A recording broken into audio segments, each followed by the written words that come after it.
Assalamu alaykum wa rahmatullahi wa barakatuh, chère communauté. Qu'Allah nous accorde à tous une compréhension profonde de sa parole, qu'il purifie nos intentions et éclaire nos cœurs de sa lumière. Il y a des moments où tu sens dans ton cœur une accélération étrange. Quelque chose bouge, doucement, mais de plus en plus fort. Sans logique apparente, une présence entre dans ta vie.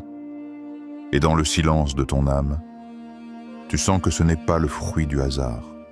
Tu sens qu'Allah est en train de placer cette personne sur ton chemin.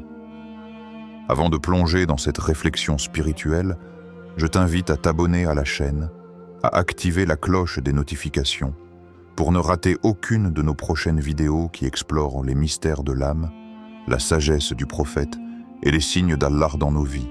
Tu sais, ce que tu ressens n'est peut-être pas une simple émotion. Et si c'était une réponse céleste que ton cœur était prêt à entendre? Reste bien avec moi jusqu'à la fin. Ce que tu vas entendre pourrait bien changer la manière dont tu regardes les signes d'Allah dans ta vie. Et si cette relation n'était pas une coïncidence? Et si c'était Allah lui-même qui t'accélérait vers elle? Mais il y a un signe, un indice que tu dois reconnaître. Et c'est Allah qui crée pour vous, de vous-même, des épouses afin que vous trouviez auprès d'elles tranquillité. Et il a mis entre vous de l'affection et de la miséricorde. Sourate Ar-Rum 30-21 Amabard. Ce ne sont pas des mots, ce ne sont même pas des regards, ce n'est ni charme, ni hasard. C'est autre chose, une brise silencieuse qui traverse le cœur sans prévenir. Il y a des rencontres qui ne s'expliquent pas. Elles ne font pas de bruit, elles n'annoncent pas leur arrivée, mais elles réveillent quelque chose que même les poètes n'osent nommer. Aïcha le savait, ou plutôt, elle ne le savait pas encore. Elle avait prié, pleuré parfois, les mains levées vers le ciel, demandant à Allah un signe, une direction, un lien, mais les réponses tardaient. Les jours passaient, les mois glissaient, les prétendants venaient et partaient. Rien ne vibrait, rien ne s'alignait, tout sonnait creux. Puis, un jour comme les autres, dans une salle remplie de croyants, à un séminaire sur la patience, elle l'a vu. Pas un choc, pas un coup de foudre hollywoodien, non. Juste un calme, un apaisement inattendu. Comme si l'univers lui disait « Regarde bien ».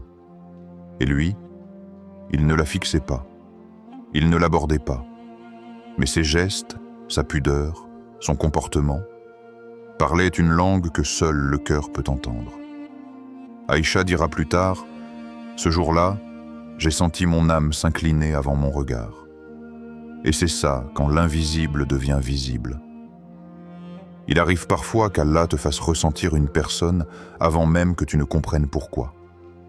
Il te la montre, à travers les signes que ton cœur reconnaît, même si ta logique, elle, reste confuse.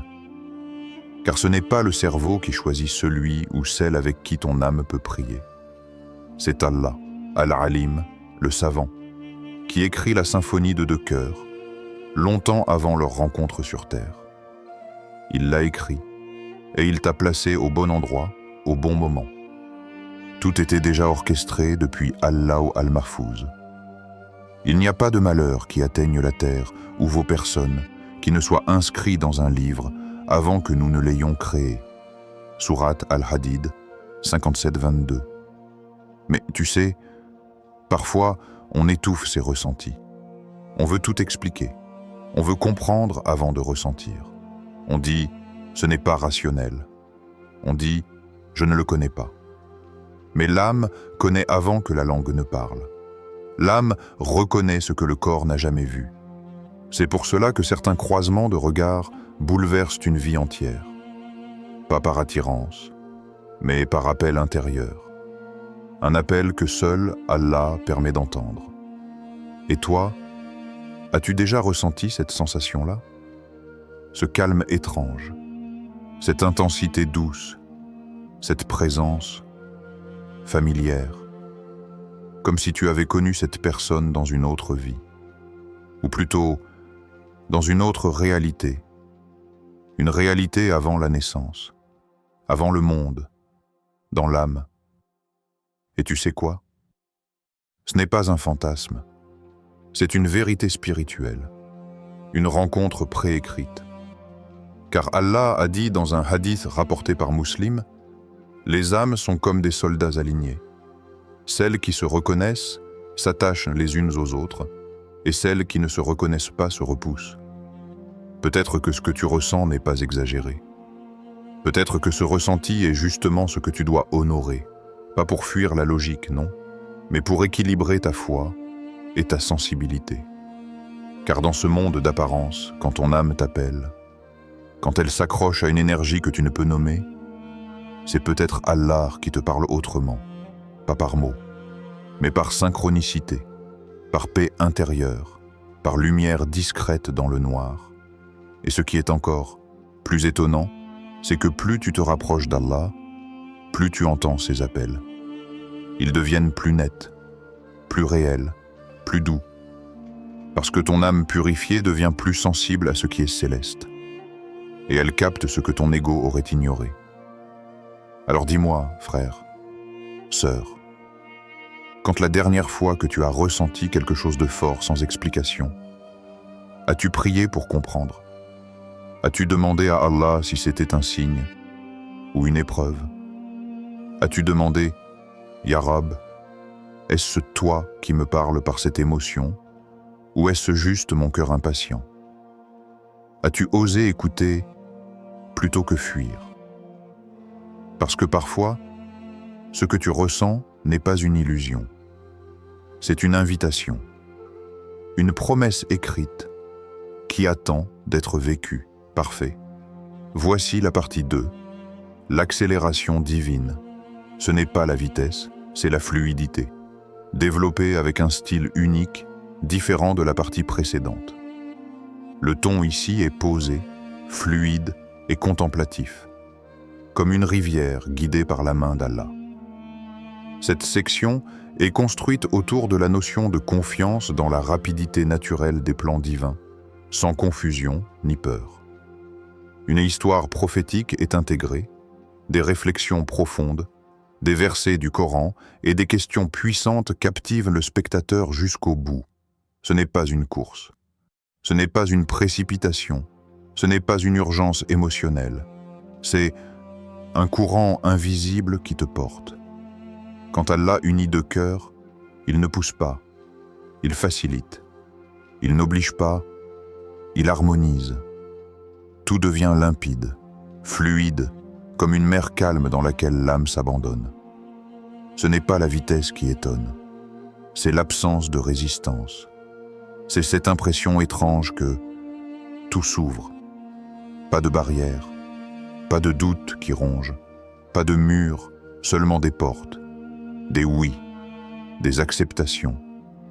Et tu te demandes pourquoi ça va si vite? Mais ce n'est pas vite. C'est juste.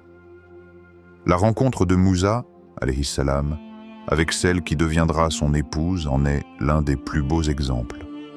Pas de longues conversations, pas de longues recherches, une action sincère, un acte de service, une intention pure. Il les aide à abreuver leur troupeau. Elle rentre, le père perçoit, il l'invite, il voit en lui une protection, il lui offre le mariage de sa fille. Tout est simple, tout est droit, tout est éclairé, pas besoin de forcer le destin, parce qu'Allah avait déjà tout orchestré, sans bruit. Et Moussa, dans son extrême humilité, prononce cette prière du cœur. Mon Seigneur, je suis pour tout bien que tu feras descendre vers moi dans le besoin. Sourate Al-Qasas 28-24. Et la réponse est immédiate, pas dans un rêve, pas dans un miracle spectaculaire, mais dans la fluidité d'un événement ordinaire, béni par la main d'Allah. Et toi, combien de fois as-tu douté d'une chose, simplement parce qu'elle allait trop vite? Combien de fois as-tu dit « c'est trop beau pour être vrai », alors que c'était juste trop aligné pour être humain? Nous avons appris à croire que les choses importantes doivent être compliquées, que les grandes bénédictions doivent arriver en sueur, en douleur, en épuisement. Mais Allah n'a pas besoin de t'épuiser pour t'élever. Parfois, il récompense la patience d'hier par une fluidité aujourd'hui. Parfois, ce que tu crois être une accélération n'est que la réponse différée à une ancienne prière. Une prière que tu avais peut-être oubliée, mais pas Allah. Il y a ce frère, Hicham, qui disait « Quand je l'ai rencontré, tout allait trop vite. Mais à chaque étape, j'avais la paix. Ce n'était pas du stress. Ce n'était pas une obsession. C'était une certitude silencieuse. Les familles étaient prêtes, les cœurs ouverts. Et même si la raison n'avait pas encore tout calculé, le cœur, lui, reconnaissait la trace divine. Ce n'était pas parfait, mais c'était limpide. Et toi, que dis-tu quand ça va vite? Dis-tu, il faut que je freine, je dois saboter, c'est suspect. Ou bien, Ya Rab, si c'est toi qui fais couler cette eau, je m'y plonge avec tawakkul. La fluidité n'est pas un piège, c'est souvent un cadeau. Et parfois, c'est la marque des bénédictions célestes.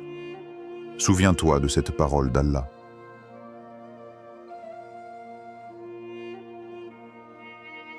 Et Allah veut pour vous la facilité. Il ne veut pas la difficulté pour vous. Sourate Al-Baqarah, 2:135. Pourquoi penses-tu que les bénédictions doivent venir en douleur? Pourquoi te méfies-tu de la paix? La vraie fluidité divine, c'est quand tout s'aligne. Non pas parce que tu le contrôles, mais parce que tu lâches prise. C'est là que les portes s'ouvrent. C'est là que les gens arrivent. C'est là que les réponses tombent. Et ce n'est pas magique. C'est logique, dans le langage d'Allah. Alors je te repose la question, mon frère, ma sœur. Quand les choses s'alignent vite, que fais-tu? Freines-tu par peur ou avances-tu avec foi? As-tu oublié que celui qui crée le temps peut le plier pour toi? Tu marches, et soudain, tu voles, parce que ce n'est pas toi qui avances, c'est Allah qui t'accélère.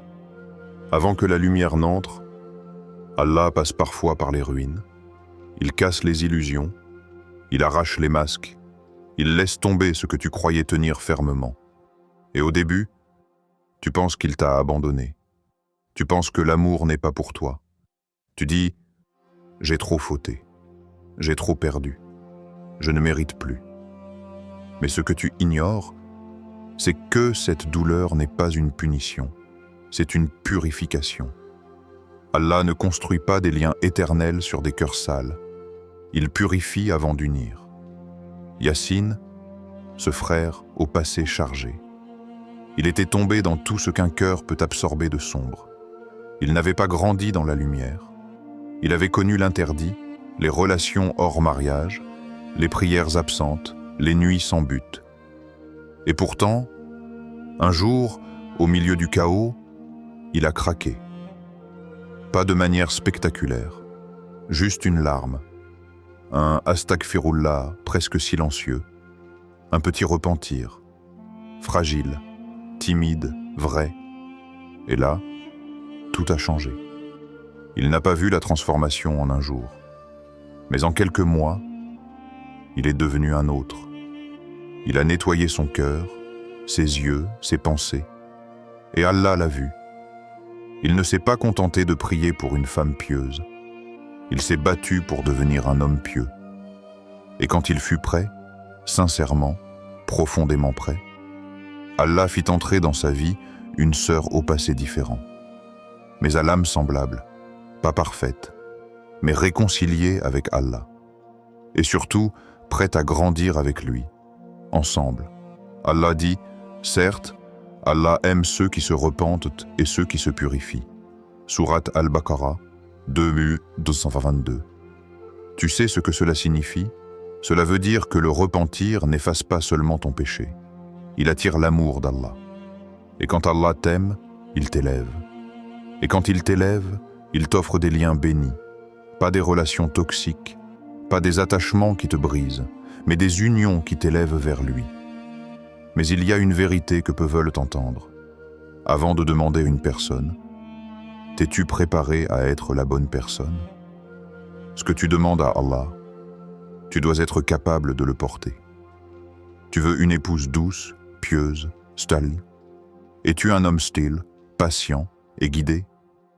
Tu veux un mari responsable, respectueux, pieux? As-tu purifié ton cœur des attachements au haram? As-tu appris à aimer Allah avant d'aimer un être humain? Tu ne peux pas espérer récolter le paradis en plantant dans un sol pollué.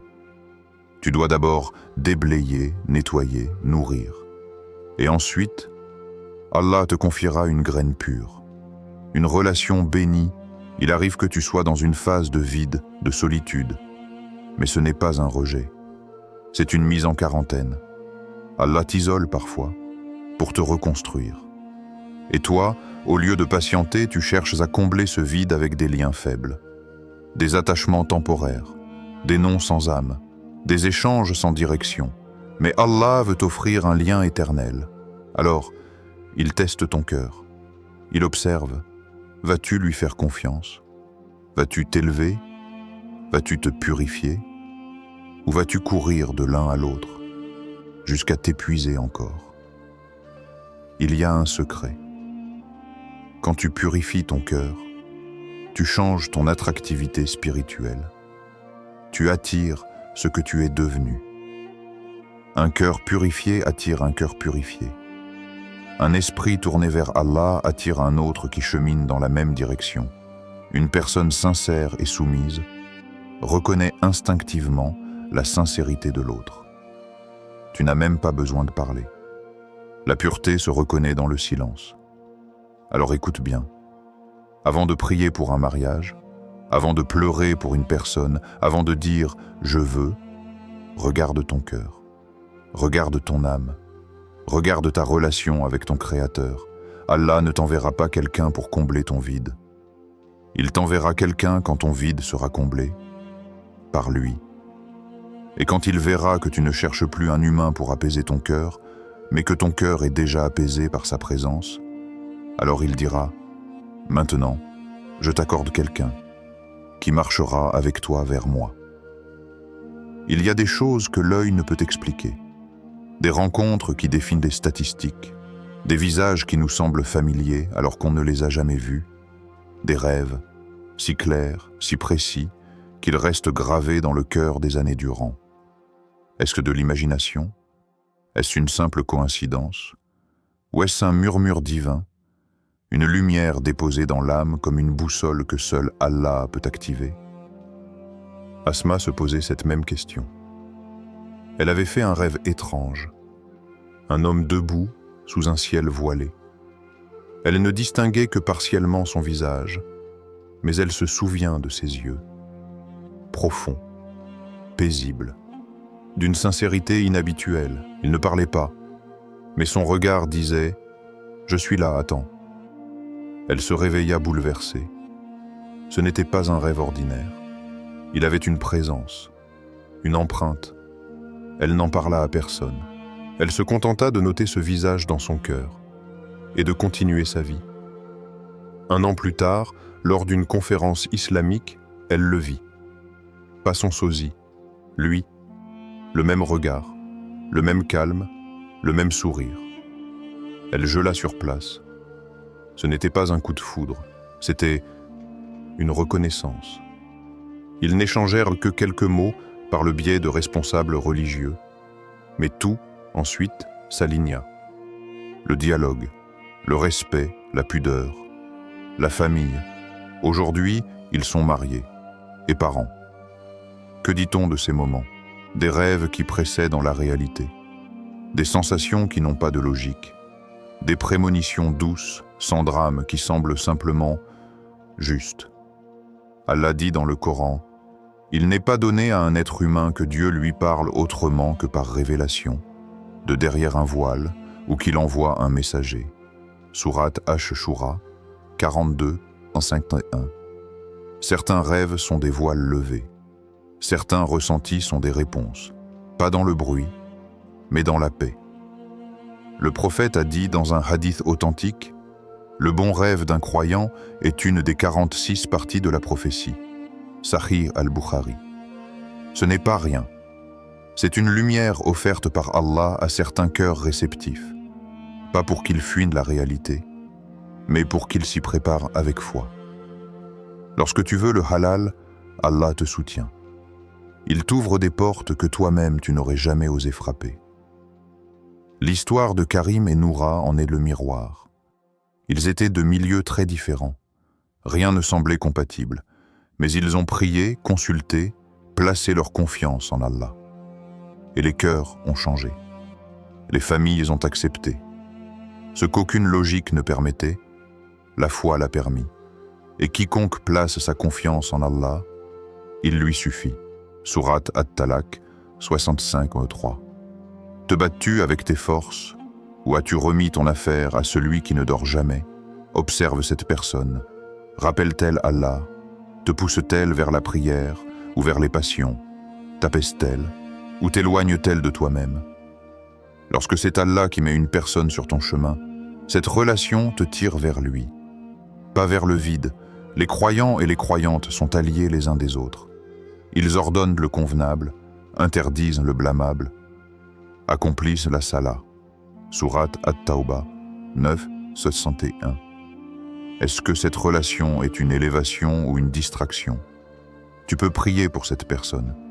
Tu peux agir avec sagesse. Mais souviens-toi, c'est Allah qui détient les clés. Il rapproche quand tu es prêt. Et parfois, il t'accélère, parce que ton âme a attendu assez longtemps. Nul malheur n'atteint qu'avec la permission d'Allah. Et quiconque croit en Allah, il guide son cœur. Sourate At-Taghabun 64. Tu vraiment laissé Allah diriger, ou continues-tu à résister au plan parfait qu'il a pour toi? Frère, sœur, ce que tu ressens n'est pas fou, ce n'est pas hâtif, c'est peut-être la promesse d'Allah qui prend vie. Bien sûr, voici ta conclusion modifiée avec les éléments que tu souhaitais. Un rappel à l'abonnement, à l'interaction, et une invitation à cliquer sur la prochaine vidéo.